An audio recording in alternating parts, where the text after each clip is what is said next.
Lámpara es tu palabra para mis pasos, luz en mi sendero. Comienza tu día meditando el Evangelio de la vida con el Padre Ricardo López Díaz.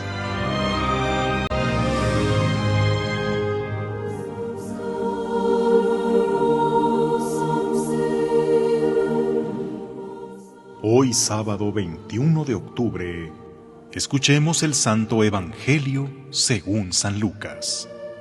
En aquel tiempo, Jesús dijo a sus discípulos: yo les aseguro que a todo aquel que me reconozca abiertamente ante los hombres, lo reconocerá abiertamente el Hijo del Hombre ante los ángeles de Dios.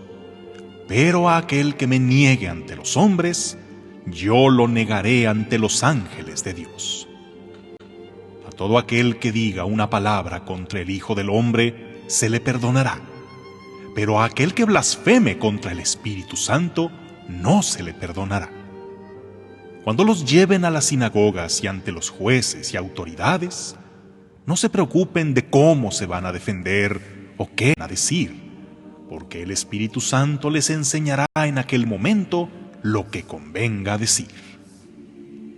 Palabra del Señor.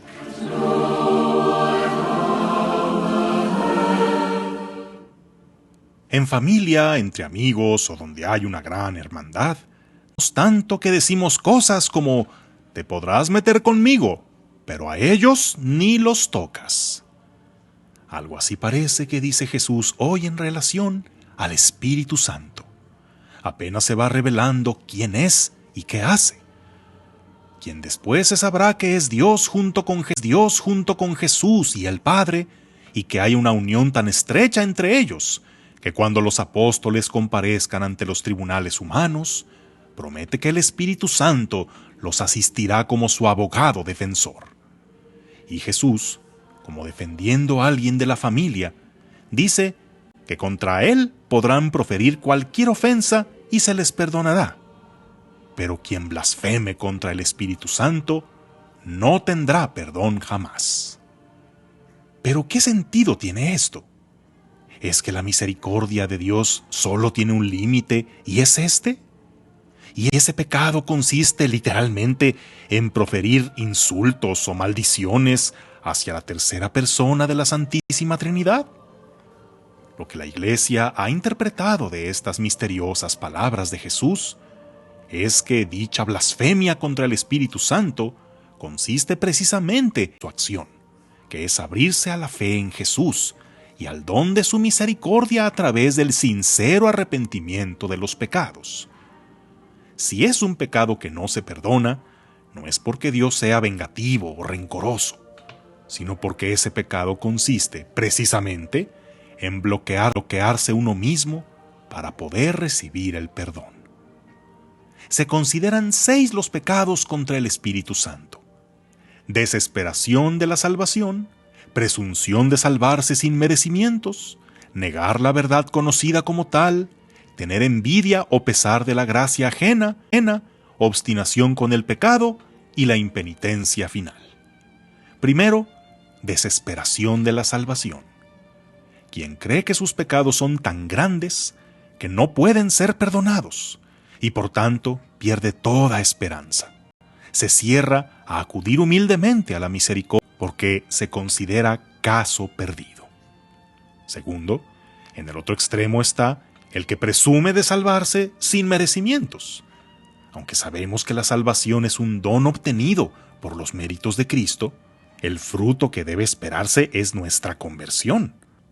Pero hay quienes con total arrogancia afirman categóricamente que ya están salvados. No tienen la menor duda. Independientemente de sus actos, a pesar incluso de sus manifiestos pecados, se sienten con un privilegio especial que les garantiza su salvación eterna. Tercero, negar la verdad conocida como tal. Esto es, cuando uno manipula a su conveniencia la doctrina de Cristo para adaptarla a su estilo de vida y así seguir pecando tranquilamente. Cuarto, tener envidia o pesar de la gracia ajena, el el sentir molestia en lugar de gusto por ver que Dios se apiade de otros hermanos y que éstos crezcan en su amistad. Quinto, obstinación en el pecado, que aunque conozcas claramente su gravedad y consecuencias, y no tengas nada con qué excusarte, tomes la determinación de seguir en él, suprimiendo o ignorando el dolor en tu conciencia, acostumbrándote a vivir así y, en consecuencia, desplazando a Dios del corazón. Y sexto, la impenitencia final, cuando ni siquiera al borde de la muerte aceptas una última oportunidad, cuando hay un propósito firme y obstinado de no arrepentirse. Estos son los pecados que no tienen perdón, y no lo tienen porque consisten en cerrarse al perdón. La acción del Espíritu Santo consiste en reconocer que Jesús es nuestro Señor y Salvador, y teniendo un sincero arrepentimiento nos abramos al don de su salvación y tengamos una consecuente conversión. Si nos bloqueamos a esto, Dios es tan respetuoso de nuestra libertad que ni siquiera nos obliga a recibir un regalo tan grande. Pero vaya que sí, es este un pecado grandísimo, imperdonable, el abierto desprecio a quien busca brindarnos un amor infinito. Que tú y yo nos reconozcamos pecadores, pero no de ese pecado. Que a pesar de nuestras debilidades, recibimos y correspondemos agradecidos la misericordia del Señor. Que tengas un día lleno de bendiciones.